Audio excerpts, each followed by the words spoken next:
Au fait, ça te dit qu'on fasse voiture commune là pour aller à la marche là le 21 janvier à Paris? Non, j'ai pas prévu d'y aller. Tu sais, moi je suis pas trop dans les trucs manifs et compagnie. Enfin, je compte l'avortement et compagnie, bien sûr. Enfin, je pourrais pas faire ça à mon gosse. Perso, je suis contre. Après, de là aller dans la rue manifester pour dire que je suis contre l'avortement des autres femmes, enfin, en fait, ça me concerne pas. Je vois pas pourquoi est-ce que ce sera à moi de dire aux autres femmes ce que c'est que l'avortement alors que personnellement je l'ai pas vécu. Waouh, ok, je vois. Toi, t'as un peu trop écouté les arguments du planning familial. Attends, j'ai juste une question.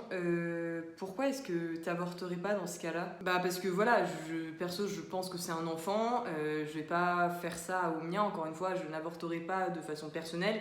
Après, c'est mon opinion et tout le monde n'est pas obligé de la partager, donc je vois pas pourquoi est-ce que j'irais manifester à ce sujet-là, alors qu'encore une fois, je me sens pas du tout concernée par la chose. Ok, donc si j'arrivais à te convaincre qu'il s'agit vraiment d'un enfant, d'un être humain, que c'est pas qu'une opinion, mais que c'est vraiment une vérité scientifique, tu t'engagerais contre l'avortement, ou genre tirer à la marche, ou pas du tout?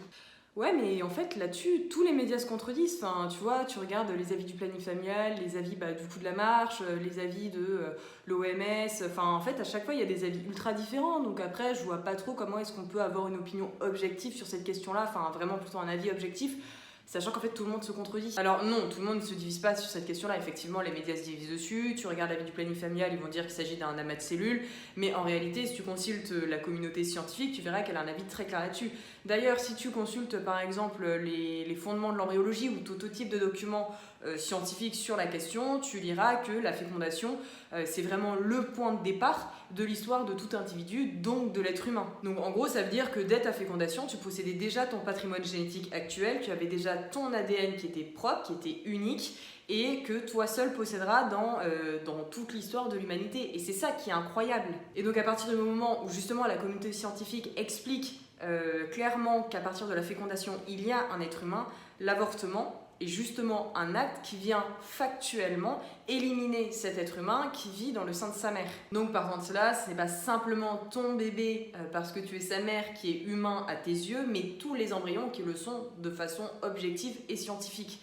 Donc l'argument que les féministes reprennent souvent d'ailleurs, quand elles nous expliquent que vous êtes contre l'avortement, donc n'avortez pas et foutez-nous la paix, cet argument-là, quand tu as connaissance justement du fait qu'il s'agisse vraiment scientifiquement d'êtres humains à part entière, cet argument-là, si tu continues de l'utiliser, ça signifie clairement qu'en fait, tu t'en fous de savoir qu'il y a des centaines de milliers d'enfants qui se font avorter dans le sein de leur mère, parce que voilà, tout simplement, il ne s'agit pas de tes enfants, donc en fait, tu t'en fous. Et ça m'étonnerait vraiment, te connaissant, que tu veuilles vraiment faire partie de ce genre de personnes.